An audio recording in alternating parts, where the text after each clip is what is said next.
Hey everybody, I'm Brian. Hello everybody, this is Joe G. Hey, I'm Shannon. Hi, I'm Ron. Hey, this is Steve. Oh, and we can't forget about Marcel. Oh, hey.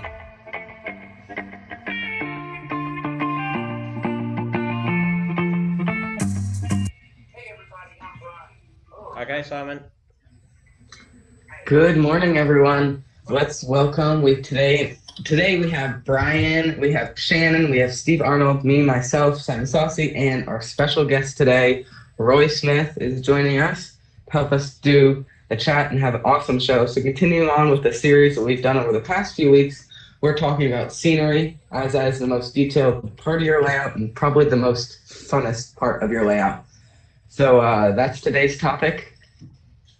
Okay, I'll just add to that. So, yes, today that is going to be the main focus on today's live chat stream. We're also going to focus on other little aspects, around the whole scenery side of things and maybe touch on wiring and things you can do and whatnot. And Roy's going to help us out with that, and we'll probably also touch on a few other things that we can go into detail later on in future videos. Brian?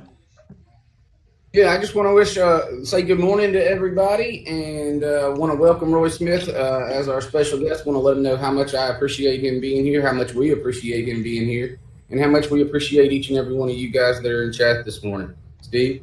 I would agree with that. Absolutely. I've been talking with Roy pretty much over the last week, and I don't know who's more excited to have him on the show, us or him. Good point. But I mean, this is a great way to finish off the year. We've done 3 shows, and I think they're getting a little better, hopefully.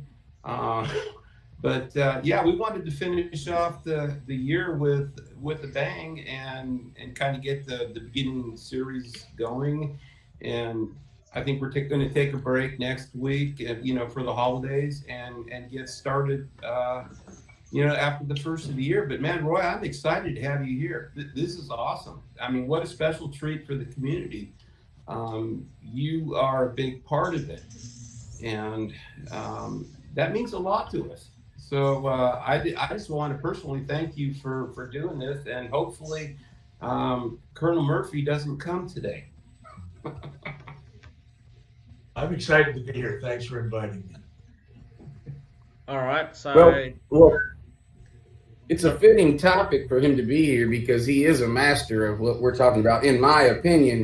I agree. Somebody I go to for sure when I watch videos on him when I need stuff to figure stuff out. Not to mention as well with all his remodeling he's doing currently. Mm-hmm.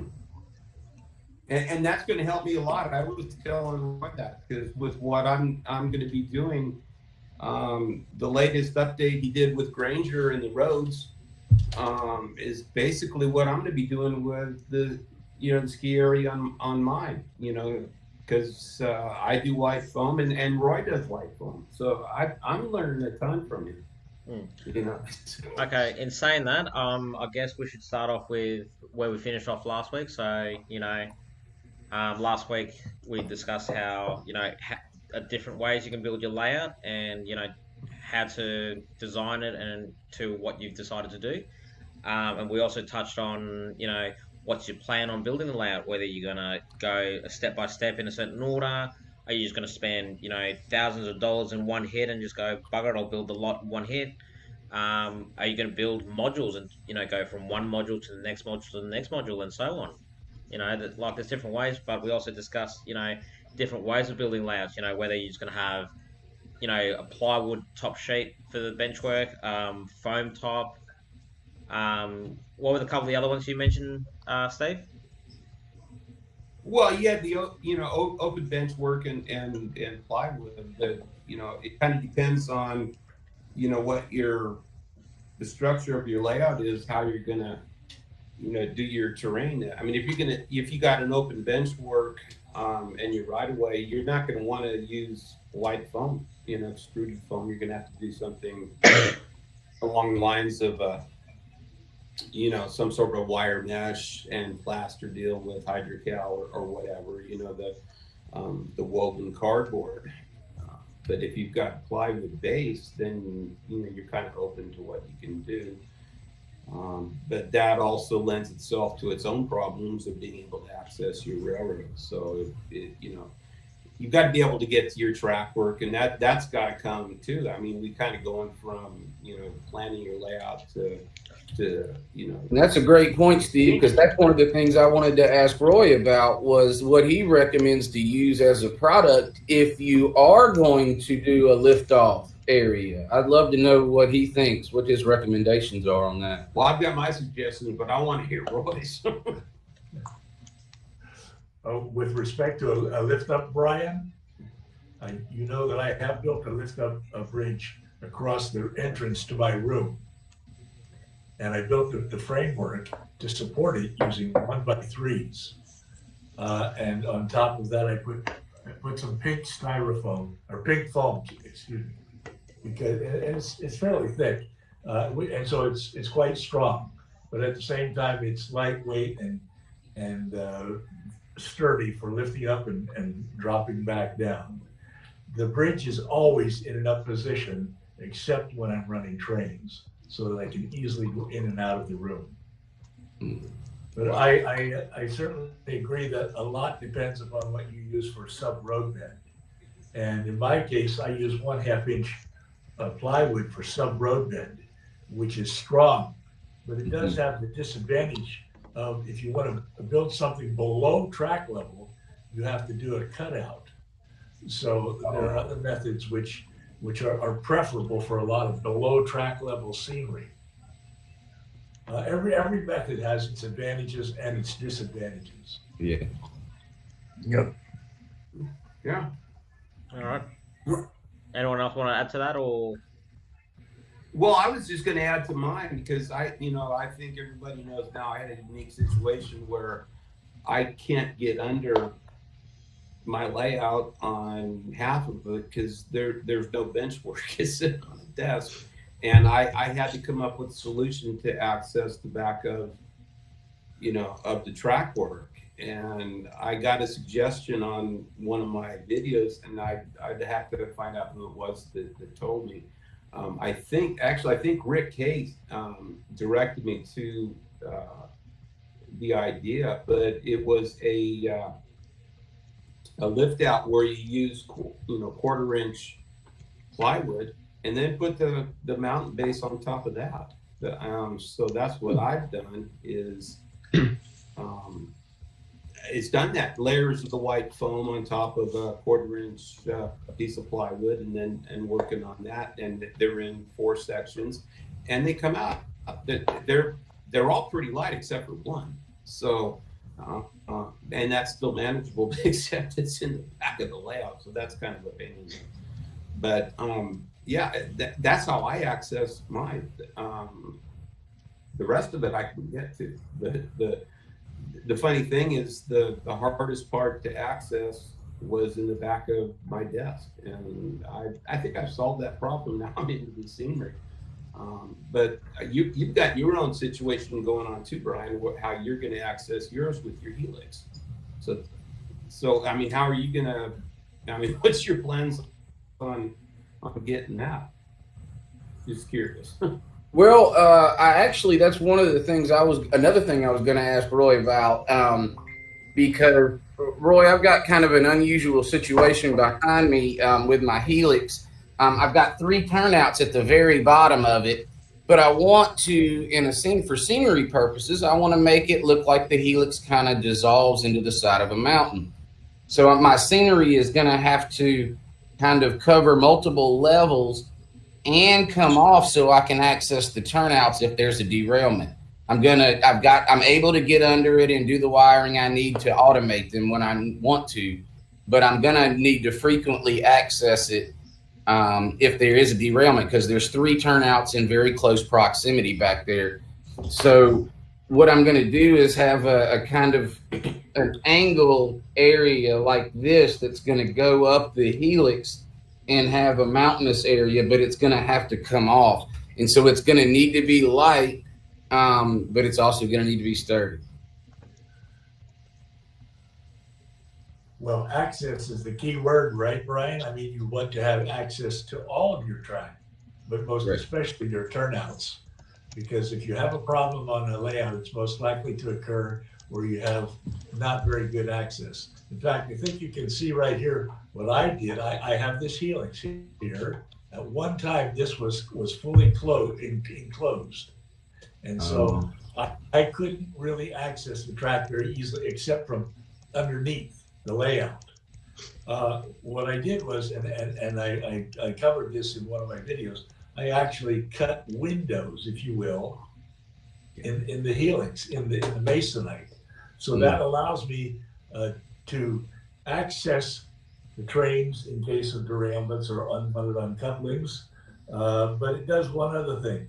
It allows me to see the trains when they're in the helix. Right. Mm-hmm. And I used to think, well, helices are not very prototypical and must be hidden from view. But I have since come to the conclusion that that's not the case. Helices do not have to be hidden, not only for access, but for viewing the trains that are in the helix. Visitors like to see the trains running, and they don't really like to see the trains disappearing for long periods of time, Right. which is what happens when the trains are in the helix. So I opened it up, as you can see, and I'm much happier with it now than I was before, because I can access my trains and I can see my trains, and so can my visitors. And that was a great idea to do that, Roy. When you did that, that was awesome. Yeah. I don't think you can see it on the camera there, but you recall that I also made the top of the mountain that sits on the helix Right. movable. I Yeah, can widen lift out. it off if I have to. Yeah, widen Yeah. out. So That was what great. all this means is that I can access my trains if there's a problem without having to go under the layout like I used to. And going under the layout is never a fun thing to do. Yeah. Mm. And yeah, exactly that. Like, you know, insane with the whole having access to problem areas, you know, that also touches on another subject which comes back to track work, you know, like fingers crossed your track work is, you know, almost immaculate and perfect, but there's always a chance that something might go wrong thanks to Colonel Murphy. Right.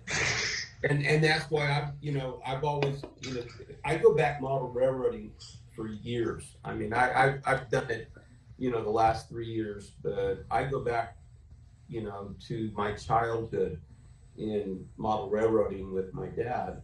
And that was something that was always taboo when they were, doing any kind of a layout project was, don't bury turnouts. Don't put them in mountains, keep them where you can access them. And that's not always easy to do. But and then it's another story on this massive layout that I grew up on with my dad. But that was kind of the thing. They never said, they said never put a turnout where you can't access it. And I'd have to agree to that to a point. But if your track work is, working pretty reliably, I think you can get away with it. Yeah, great. Yeah. Hiding the turnouts inside of scenery brings to mind the important topic of when you're doing your track plan, also be thinking of scenery, because really what often happens is we model railroaders add the scenery onto our layouts as kind of an afterthought.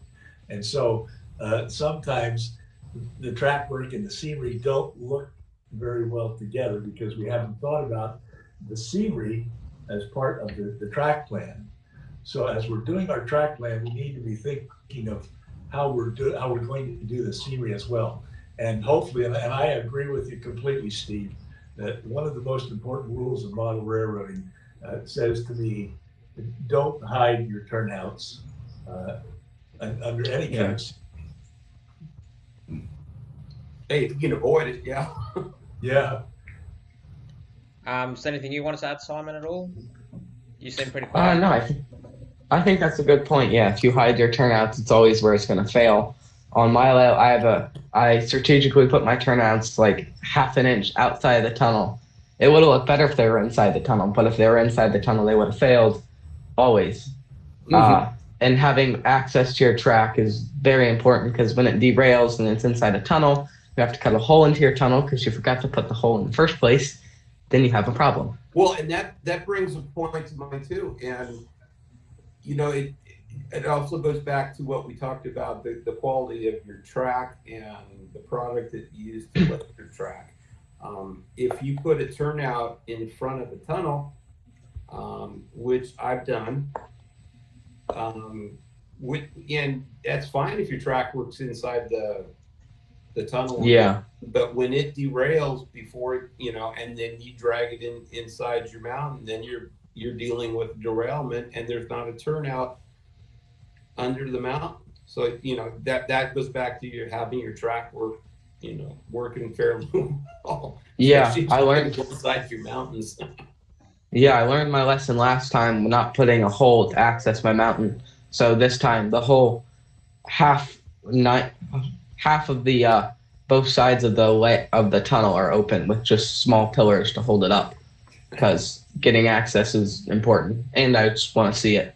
Yeah. You know what? You made such a good point that I never thought about. It even if it derails at the turnout and then goes in the tunnel, dragging the derailed cars in the tunnel. Mm-hmm. I never thought about that. And then you got to get them out of the tunnel. Right. Exactly. Yep. That was something that never occurred to me. I'm glad you said that. Yeah. I've had it happen. That's issues I've got with my wonderful Atlas turnouts. Yes. Yeah. So you want to make sure that you kind of plan that out too. That I think is really important. At least in my experience. Yeah, well, wanted to add to that as well. Like, with the design of my layout, I've got my whole mountain made out of insulation foam, and yeah, like I do have access on the sides for in case there is a derailment, but in case there's a really bad derailment where I can't grab everything, I just get 2 screws which are hidden. I've literally glued them onto trees. So I'll grab the trees, unscrew them off the foam, and the whole top of the mountain comes off, and the seams are hidden throughout the cliffs and everything. So can't really tell at all. That's very awesome. Well, and actually, I don't know why that reminded me of something. I don't know if it's related to what we're talking about, but also when you work on track plan and fascia and where your trains are running, you want to make sure if they derail, they don't hit the ground. Yeah. Because I've had that happen. Actually, yeah. So yeah, you want to make sure that that there's no way that your rolling stock or power is ever going to be able to to derail and go off layout. I mean that's a disaster. I've seen that happen years ago with one of my dad's brass Balboa cab forwards. And Look at newbie over here. The whole train can fall off onto the floor the whole length of the way down. And you don't want that. Well, mine can too, but that's the reason I had to refurbish one of my engines. Multiple falls. Yeah. Has anyone heard of Perspex? Of what? Perspex, clear plastic. I thought about using that. Don't tell me Perspex is another Aussie slang that you guys don't know. No, it's not horribly. It's not. I've only really seen it used for like very delicate scenes, like if there was like an oil storage center with like or like propane tanks, like all the small parts, like something you don't want to bump up against. Yep. Okay, well, I guess I'll have to do a video later on about covering that on my layout, because I think you should. yeah. In saying that, I was just looking on my phone trying to keep up with some of the messages. Got a couple guys asking about static grass applicators, and I think it's Sparky himself asking when doing scenery. Do you go by picture or do you go by your imagination? Both. You know what? I made a static grass applicator. You can go on YouTube and I can find a link or something. But yeah, I went to Harbor Freight And I made a static grass applicator for $8. Yeah, agreed. I made my own. It worked. I haven't, used it extensively, but I did try it a little bit, and it actually works pretty good. I mean, for what I'm going to do, I'm not going to spend a fortune on a static grass applicator. I spent more on the static grass than I did on the stuff to make the applicator. So Yeah. that's my solution. Yep. What else? So as I said, yeah, Sparky was going on about how, when doing scenery, do you go by picture or by imagination? But I guess we can touch on that a little bit later on, sometime after the intermission. Actually, Rick Kay was putting out that you can use plexiglass, for protecting your equipment. So, Well, Yeah. plexiglass to you guys is perspex to me. Oh, It's now just clear I know what plastic. you're talking about. Okay. Oh, the light bulb See, just gone ding. It pays to have friends that live in Australia. Oh, that it does. Like, how do you think I feel? Like, I'm sitting here going, am I speaking idiot, or do they literally not understand me? I didn't understand. Okay. I'm starting to talk Aussie. Shannon. I'm starting to figure it out a little bit. I know to call you mate for sure, at least. No. You got to remember, in Australia, you insult your mates and you call strangers mate. Oh, you insult your mates. Yes. Okay. If you call strangers mates, you insult your mates. That makes perfect sense. Yeah, we're not gonna go into that because this will make this show an MA show, and we don't want that. Oh, okay. Okay. So we can do that later. Yeah. Oh Jesus, here we go. That's backstage talk. Yeah. Anyway, we're getting off topic now. I've lost my train of thought. We need to get back Well, on what track. we're going to do We were is talking about static grass. yeah, and we're going to talk to Roy S about how he does his scenery. We're going to address Sparky's question if he uses his imagination or if he uses a picture. Hopefully, he can answer that for us. Yeah. What the hell's Norman going on with? Okay, I gotta get my mind off chat. I'm looking at chat right now, and it is throwing me off. So I've got to stay away from that. I've got to concentrate on the camera. Is there anything else we can touch on at all before we jump into intermission at all? We've got about 4 minutes, really, so to speak. Have we thanked everybody for being here? I think. I didn't mention anybody in chat. Did Yeah. Yeah. Shall we take a dive into the black holes of chat? Let's go take a dive. Let's say hello to a couple of people there, eh? So we who got do we have? 1965, Norman Rowe, Rick Kay, Weber Model Railroad. We got Wilmer, Indian Valley Railroad, Dale, PRR guy, Claude, the Captain Valley, Robert Butler. Joel Karma, how's your birds? PDR engineer, Chuck, Claude. We got them all. Yeah. Dwight. Actually, does anyone know how many people are actually on the show right now? 28. We got Rick Baker. As the show leader, Shannon, that's your job. Yeah. All right. Oh, yeah. And smash that like button, everybody. And subscribe. Over 100 subscribers. Oh, yeah, that's true. Yeah, 101. 101. 100. Man. Actually, hey, I think we could attribute a little of that to Mr. Roy S. too. We kind of owe him a lot of favors. We're a 10th of the way to 1,000. There you go. I was thinking about that last night. And 100th of the way to 10,000. 1,000th of the. Yeah, I should stop. Well, now you're confusing me. Stop it. Stop it. It's just multiples of 10, Shannon. Hey, it is 2:30 a.m. my time, so leave me alone. All right.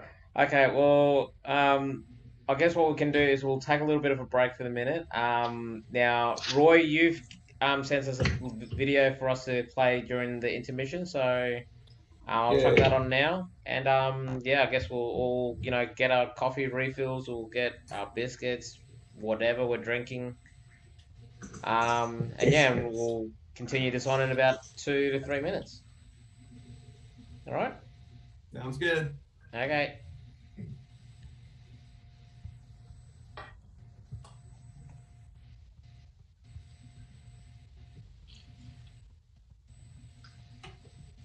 This eastbound tank car train departs the staging yard en route to the oil refinery at Sinclair, Wyoming. It climbs the western helix to reach the scenic part of my layout. The train passes through Echo Canyon, which is the best spot for rail fanning, both on the prototype and on my layout. The train now arrives at Evanston and Granger Junction on my layout. This is the area of my layout that I have been currently renovating. You've seen me working on it in recent videos.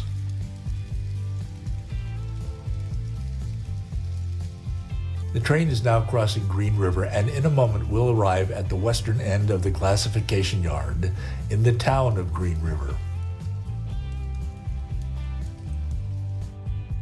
The train will stop here for a crew change. With a new crew now aboard, the train continues eastbound.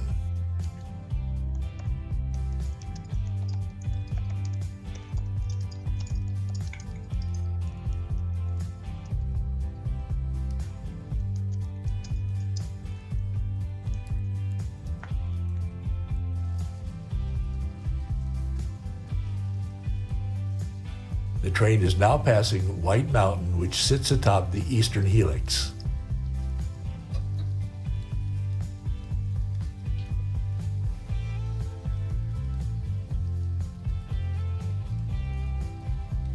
The helix takes the train down to staging tracks representing Cheyenne and all points east. The train is now arriving at its destination in staging.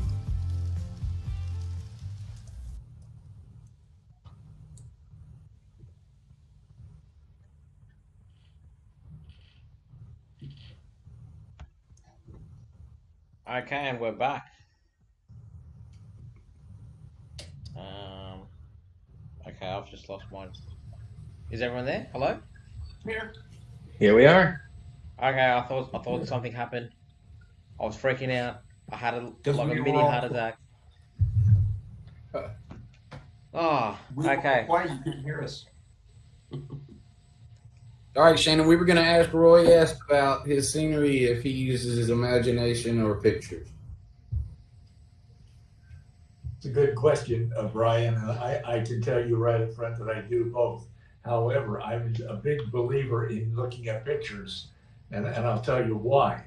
As you probably know, I'm trying to model my layout after a prototype, a real area with a real railroad running through it.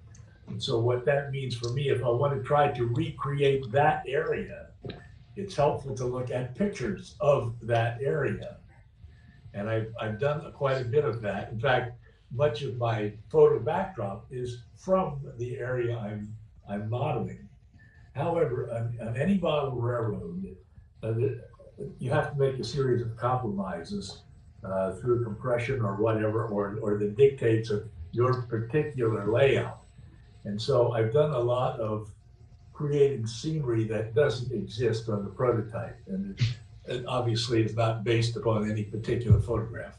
However, the short answer to your question is I prefer to base my scenery on photographs of the area that I'm modeling if I can. And if I can't, then I resort to fictional creations. Yeah, I do the same. My road is based in a ski area in Utah, so there's a track there, and I modeled it after the photos. I was lucky enough to be able to go there and get samples of stuff and have real life experience with it, so I also have an image in my head. But like aerial photos on Google Maps help a lot. Old historical photos, you can go back in Google Maps and get more detail of like what time frame you're going with. Obviously, you can't go back to the 1800s if that's or 1900s if that's what you're trying to do. But within the last 20 or 30 years, you can go back and see how it's changed to get the time frame you want, which helps a lot with modeling. But like even my layout, I have tracks that run around it and through it. There's only one main line that goes past it, so the other tracks are fictional. But to have a layout with only one track wouldn't be operational. So you have to use some fictional. Yeah. That's an excellent topic too. I'd love to know how often Roy goes to the area where his prototype is based. And do you get to do that often, Roy? No, I don't get to do that often, Brian. Unfortunately, the last time I was there was 12 years ago. But I'm fortunate to have friends who live in the area, and they're one of my best sources of information and one of my best sources of photographs. Another good source of what the prototype looks like is truckers, believe it or not. One of which is Roy Hardwick, Containerman 68, who often drives through the area I am modeling. And as he drives through the area I'm modeling, he normally has his camera running. So for example, I've seen probably 5 or 6 of his videos that he filmed while driving through Echo Canyon, for example, and that has been very helpful to me in trying to capture the feel of the area that I'm modeling. Wow, that's great. Yeah. Yeah. I would also tribute to Roy H too. Yes, big thanks, Tim. I would also like to add that another good source, of perhaps one of the best sources of information on what the area looks like, is Google street level views. Yeah. Yep. No, totally agree. In saying that, like, I don't want to add my 2 cents in. So with my layout, I don't have a base on any area. All I've really done is I've gone to Google and just gone 1940s to 1950s, and I just looked at any picture I could find relating to that. Mainly, for building structures and streets and, how things were back then, so to speak. But otherwise, apart from that, I haven't really modeled off anything. My whole layout's totally fictional. The only thing that probably prototype is basically Union Pacific run through it, Southern Pacific runs through it, and there's a railroad workshop there. That's about it. Wow. Okay. Yeah, and that's totally fine. I'll put my 2 cents in worth too. First of all, I want to call you out, Simon. You're going to go back 20 or 30 years. That's not that long ago. Well, but there's also a dramatic change from. Yeah, it is. Yeah. I can go back 20 and 30 years and it's like, wow, but my memory of a lot of change goes back a lot longer than that. I go back to Santa Fe, and there's, and that I've seen the change, on that over the years, and it's not a good one. I've seen what happens when all the railroads merge, and that's a different subject that, we can go somewhere later, but my we're talking about imagination or pictures or whatnot. Mine's imagination. There's no plan to mine at all. I've kind of let what I've got and my area dictate what my layout looks like. So I've got no era or direction in mind. It's totally imagination, and I'm making it up as I go. That's kind of how it is. Yeah, I mean, my first layout was completely imagination, and it only 2 years ago took away, had to get rid of it and built this one. Yeah. So yeah. But yeah, I mean, time frame. I mean, you've got a long time ahead of you, Simon, and you're going to see a lot of changes, in your lifetime. Oh yeah. So yeah, I mean, enjoy what you got now, and my suggestion would be, if you've got something you want to model that you like that's close, get pictures of it and document it, because it's not going to be around forever. Yeah, I was very lucky when we were there to do that. Mm-hmm. Roy, yes, I lived in the area for 5 years where I model, And at the time, I had no interest in trains at all. And so I went over the tracks all the time and never paid any attention to them.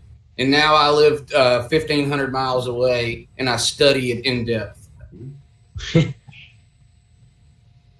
Yeah. Well, it's a long-standing argument among model railroaders as to which is better, freelancing or basing your layout on the prototype. And of course, the answer to that is there is no best way. It's entirely up to the individual, whatever you prefer. It's a personal thing. Exactly. Oh, yeah. Yeah. I can tell you that I have done both. My previous layout back in the mid-1980s it resembled central Pennsylvania with all the hills and the trees and that sort of thing. My home country. It wasn't really based on any other than that, it wasn't based on a prototype. So I referred to it as a freelance layout.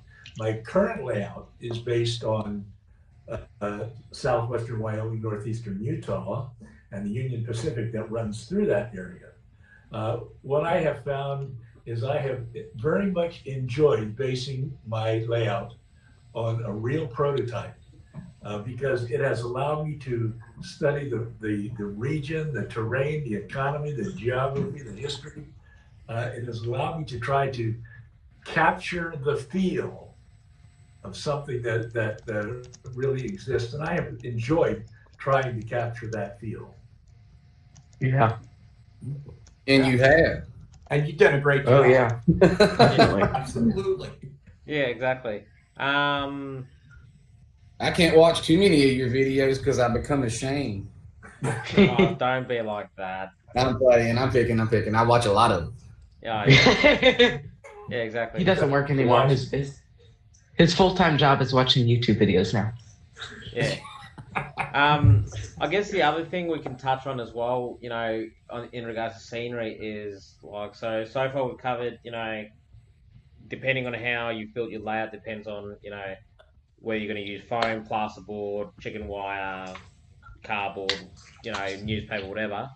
And, as well as we've gone over, using pictures and whatnot. I guess the last thing we can really talk or we can touch on for the scenery is, like what kind of stuff, would be probably best thing for everyone to use, like, do you make your own static grass? Do you buy static grass? Do you make your buildings? Buy your buildings? Also, to back up just a little bit, you're going to have to color, whatever material you're using. The base. You got to color it, and that's where I am right now. Yeah, true. And that's why I'm following Roy, because I'm watching what he's doing, and he's basically using the same technique that I want to do with the white foam and the spackling paste and the sculpted mold and the paint and stuff. And I'm in that process right now, and mine's ending up a little dark. So I think the techniques to color your terrain is really important before you even start, thinking about static grass and trees and whatnot. And that's where I am. And I would love a suggestion from Roy how to do this, because I'm not really liking what's happening on my layout. Steve, for me, it was very easy to decide on the colors for my terrain. I simply looked at the prototype, and what I saw was a lot of light tans, light yellows, and light grays in the terrain of the area that I'm modeling.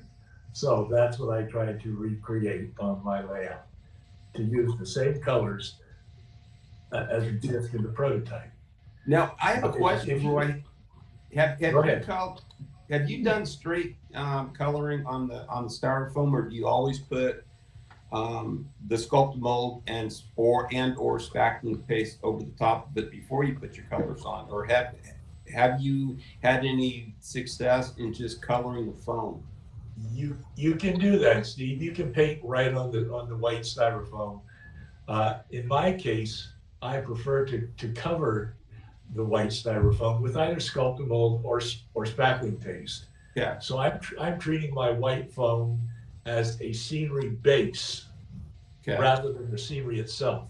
And then I cover it. And I have used sculpted mold. That works very well, especially when you've got you need a certain amount of thickness that you've got to cover. Mm-hmm. But quite honestly, I prefer spackling paste because, well, for one thing, it's ready mixed and all I got to do is take it out of the container and slap it on. But the real reason I prefer it is because it allows me to do carvings of terrain features and rocks better than does sculpt and mold. Interesting. I mostly have used spackling paste on top of my white styrofoam. And once, as the spackling paste is drying, as it's setting up, before it's completely dry, it's easy to carve terrain features and rock formations in it. Now, After it completely dries, then I apply a base coat of latex paint. I normally use a desert tan type color as my base coat. Okay. And I go over it then with washes of various colors. I normally use Woodland Scenics earth tone pigments. Now, what proportion do you mix your spackling paste and water to get the consistency that you use? Sorry to interrupt, Steve. Your picture's dropped out. Oh crap! You know what? My phone's dying. Okay, hang on a second. Let's try this. Ooh. We did this last week. Plug-in time. We did this last week. I forgot to plug it in. Normally I don't put any water in my spackling paste. Okay.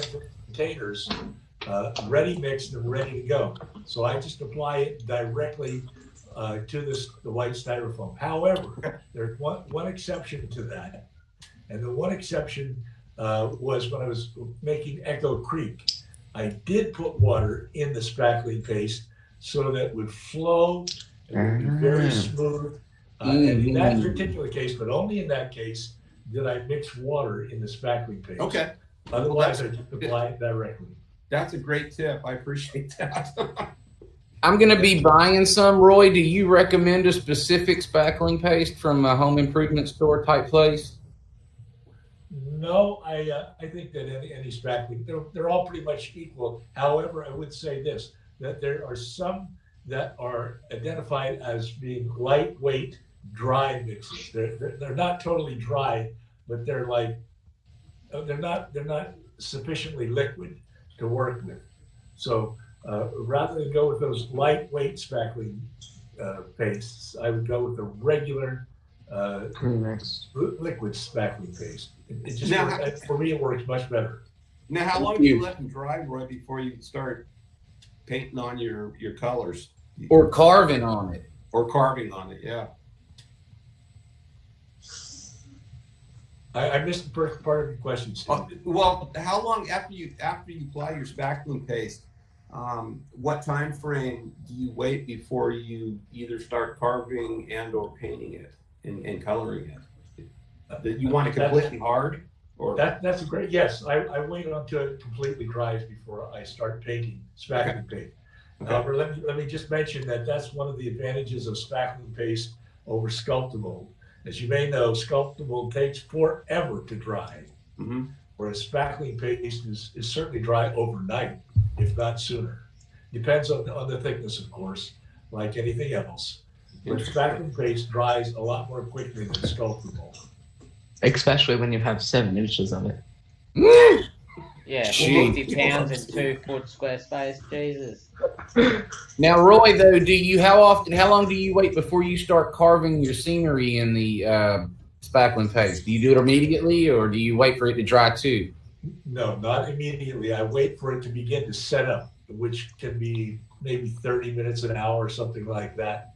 And the reason I wait that long is because it holds its form. If you start carving in spackling paste when it's still too wet, it won't maintain the carvings. They'll just flow together. Okay. So wait until it begins to set up, you can start to make the striations and the rock fissures and all that sort of thing. Now, the other choice is to wait until it completely dries. And yes, you can carve spackling paste after it completely dries. However, spackling paste tends to be a little brittle when it's completely dry. And so sometimes as you're carving it, it tends to flake off if it's completely dry. Okay. That's why it's better to do the carvings when it's already setting up. It's still a little wet, but it's not completely dry. But it's not so wet that it loses your carvings. Okay. You can play with spackling paste and just experiment. If you start too early, it won't retain the carvings that you're trying to put into it. If you wait too long, it'll be, of course, completely dry, and you can do it, but it's just harder to do it. Well, I haven't done any spackling paste, Roy, but what I've done is tried to be cheap and make sculpt-a-mold versus buying it. And I spent a lot of time making a version of sculpt-a-mold, which is basically pulverized cheap toilet paper, dried and blended, mixed 50-50 with plaster of Paris, and apply it like sculpt-a-mold. And it does work. It's a little thicker than probably sculpt-a-mold is, but honestly, and I would put this out for people that want to make sculpt-a-mold, don't do it. For the time that I invested making it, just wasn't worth it, because I kind of did the math, and my sculpt-a-mold-ish that I made, I could do it for $1 a pound, and sculpt-a-mold came out to $3 a pound. And for the time and effort involved in making it, I wouldn't do it. I just buy the stuff. But I'm leaning towards you, Roy, of going with spackling paste over. I've still got sculpt-a-mold left. I've used a lot like Simon has. I could probably buy stock in sculpt-a-mold, but No, sorry, I already bought up one now.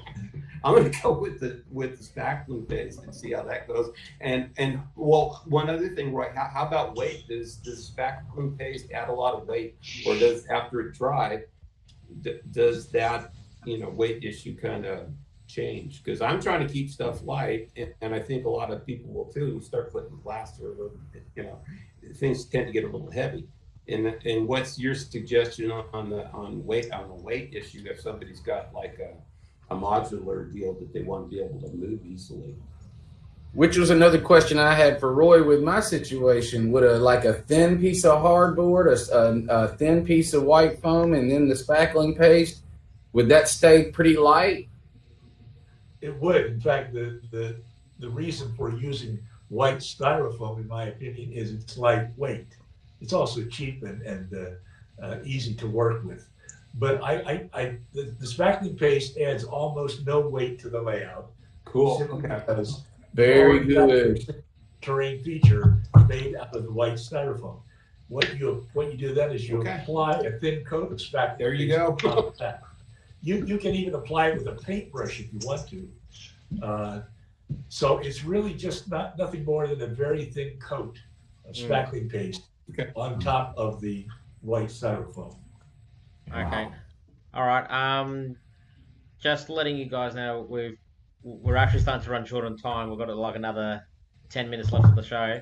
Is there anything else we wanted to cover today in regards to scenery? With buildings and whatnot, or shall we try and save that for maybe as another topic for a future video?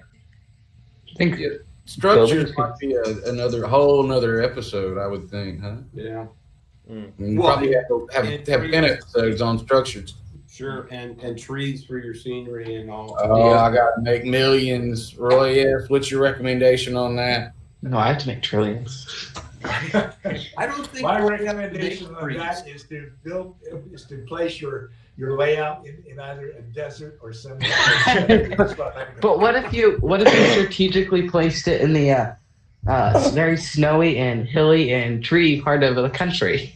Mine is where Simon's is, or close. I have a giant mountain that has to be covered. My whole line is covered with trees. You can hardly see it for Google Earth. Yeah, mine's covered in snow. There you go. Well, I used to be. So on that, see, now mine's all brown, but maybe I should go back like you, Shannon, and just paint it like snow again. All right. Okay. Well, is there anything else we wanted to let everyone know? I do Obviously. want to announce the live stream, Shannon. Sorry. I want to announce the live streams before we go. Whenever you say okay. Yeah, no, that's fine. I just wanted to touch on so obviously next week. Actually, let me just check the calendar. So let's see, next week.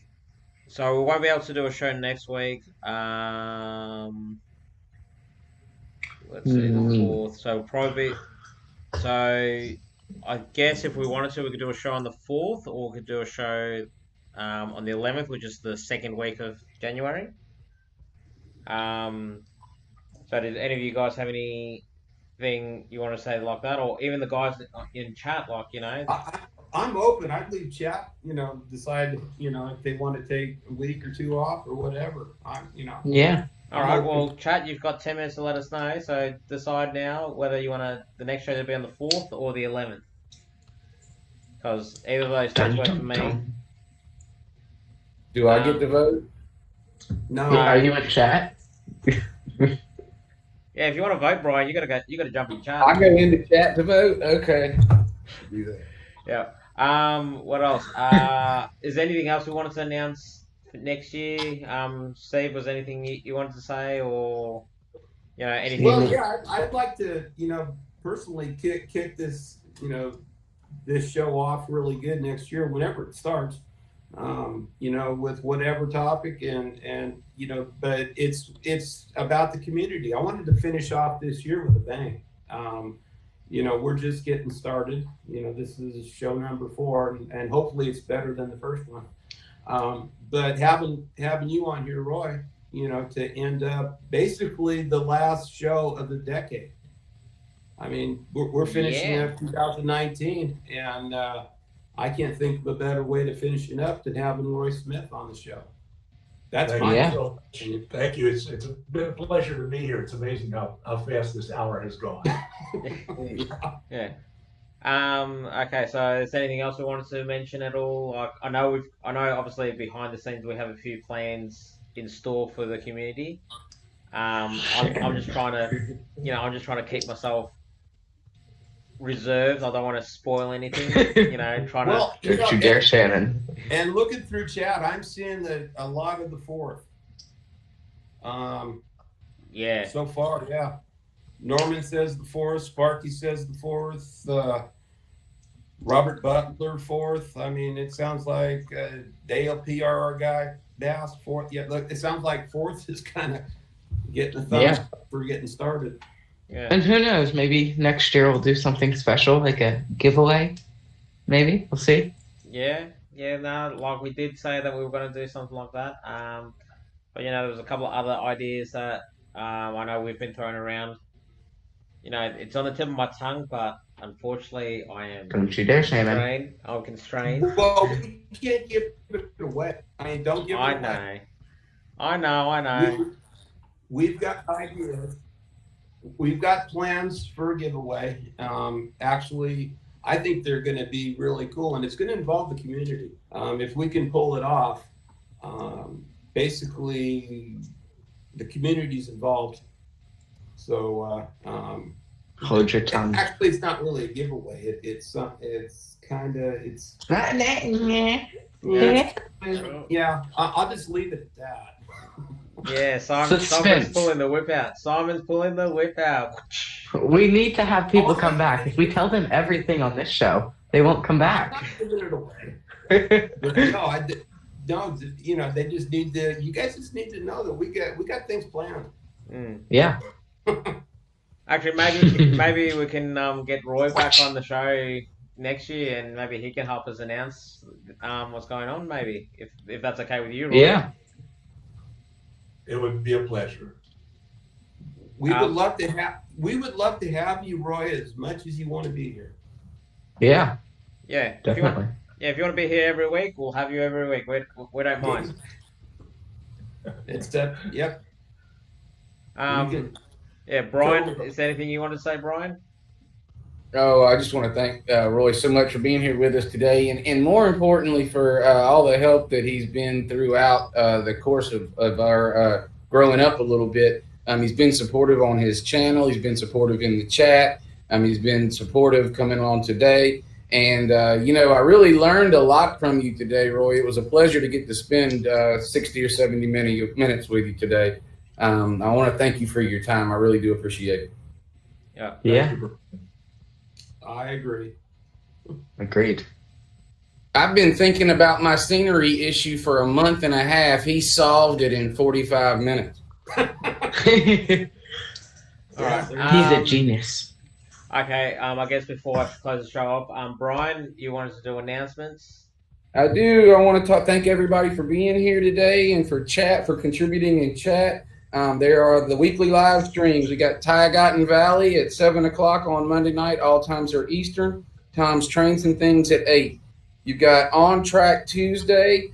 That's normally at 7 Eastern every Tuesday. And I think that Wilmer is going to be coming up soon. If not this Tuesday, I'm not sure if they're having it because of the holidays. But Wilmer also has Not Bad. Check that out every week. Sparky's at 7 Eastern on that's Sparky 107.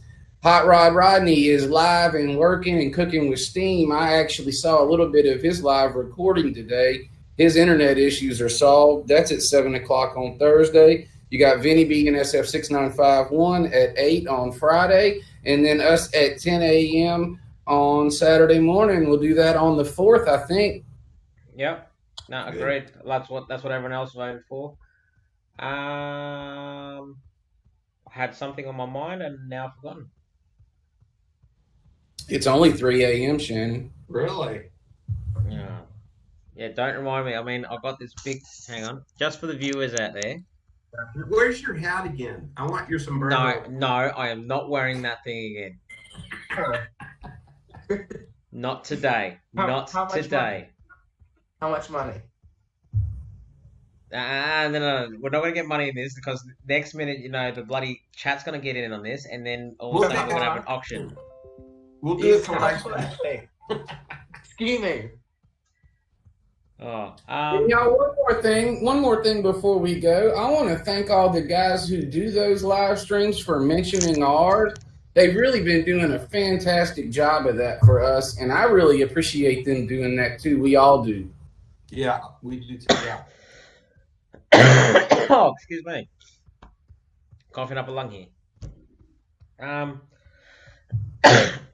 All right, Brian, can you take over for 2 seconds? I'm about to cough up a lung. I can. Well, I'll just say I'll just add that this whole thing is a community effort. We've got the Back on Track team, and we're trying to make this thing work with the community is going to drive it. I mean, this isn't about one person or 8 people or whatever. It's about the community and building the hobby and just enjoying what we do. And that's what's so wonderful about having you on here, Roy, because you're a driving force in the model railroad community. And we can't tell you how much we appreciate you being part of this. That's just my opinion. I think this is a great deal we got going, and everybody over in chat, are supporting it, and we're supporting you guys, and that's what we're going to try to do with this thing. Yeah.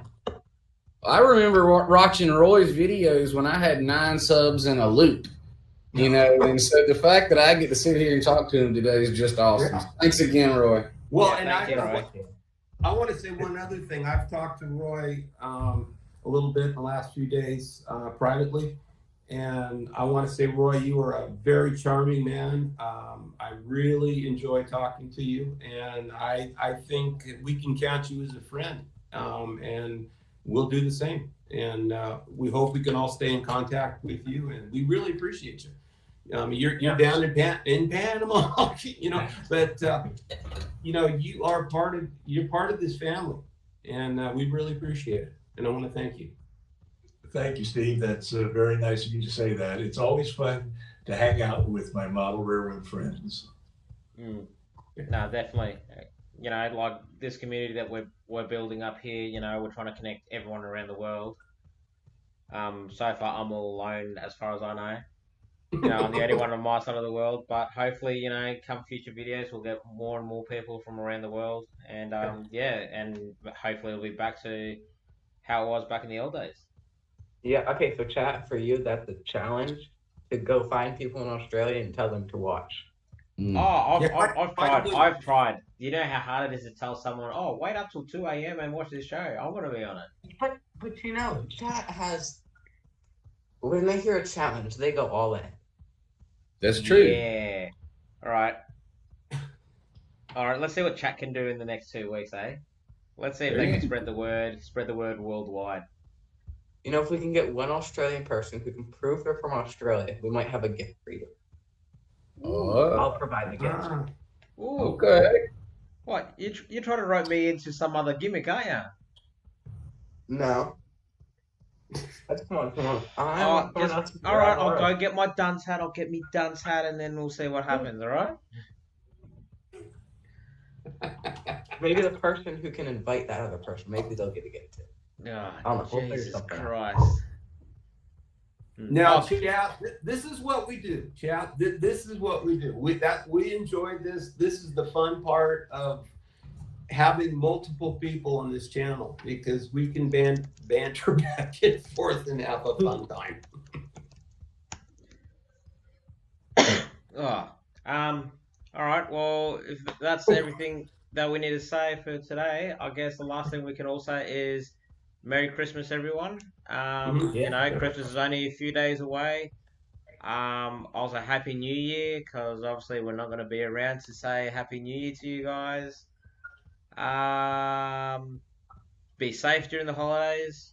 I know, you know, like over here, if there is an Australian on the chat by some chance, I know there's a few fires happening all over Australia. There was one actually yesterday near me, the other day, which, you know, some parts of the area I live in was evacuated. But yeah, obviously there's other things happening everywhere else in the world which, you know, hold people up. But apart from that, yeah, as long as everyone has a safe holiday, yeah, I guess we'll see you back next year. Yeah. Make sure to spend some time with your loved ones and don't be in a rush. Enjoy your family. I mean, the model railroad comes second. Family comes first. There is a reason for the season too. We won't get into religion. No, don't get into religion because I have that argument with my wife most days. No, we're not doing that. I just said there's a reason for the season. It's good to have every one of y'all here. We appreciate y'all coming. And we will see you guys all next year. Merry Christmas, everyone. Merry Christmas. Thank you, Roy. All right, thank you guys. We'll see you next week. Peace out.